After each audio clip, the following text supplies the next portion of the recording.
Colin, je suis venu te dire au revoir, mais mes lèvres ont refusé ce mot, alors j'ai dit à bientôt.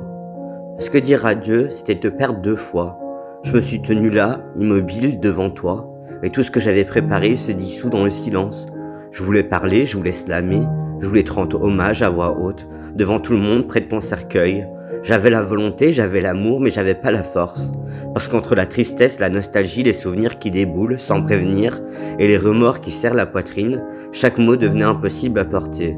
Alors je me suis tue, pas par oubli, pas par lâcheté, mais parce que je t'aimais trop pour réduire ce que je ressentais à des phrases noyées dans des larmes.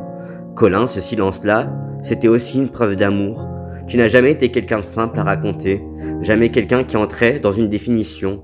Tu vivais en nuances, en contraste, en intensité. La bipolarité, ce mot que les gens prononcent vite sans comprendre ce que ça coûte. Les hauts qui donnent l'impression que tout va bien, que tu gères, que t'es fort, et les bas, ces descentes violentes où chaque pensée devient lourde, où exister demande un effort surhumain. Tu portais ça en toi et pourtant tu restais doux, présent, à l'écoute. Tu étais de ceux qui soutiennent les autres pendant qu'ils s'effondrent à l'intérieur. Et quand tu as demandé de l'aide, il y a eu ce système. Les hôpitaux psychiatriques, les couloirs trop blancs, les délais trop longs, les rendez-vous trop courts, les diagnostics posés avant même que l'histoire soit entendue. Un système conçu pour les parcours classiques, pour les gens typiques, pour ceux qui rentrent dans les cases. Mais toi, Colin, tu n'étais pas typique, et moi non plus. Quand on est différent, quand la souffrance est complexe, le soin devient souvent mécanique.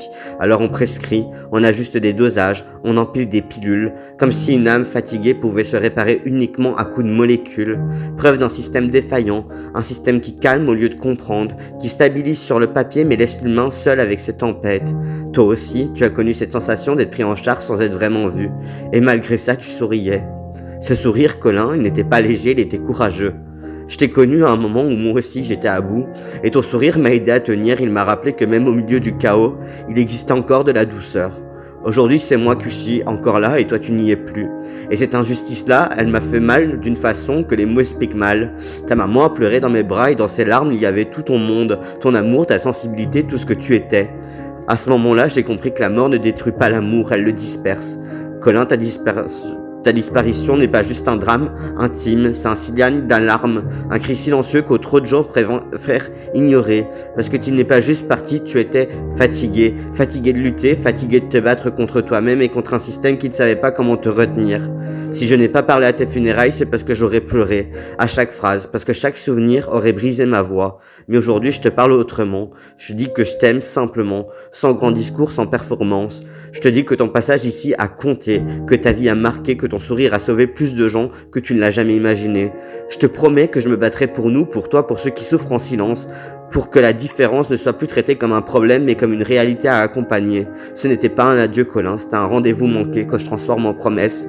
À bientôt, frérot. Repose, je continue.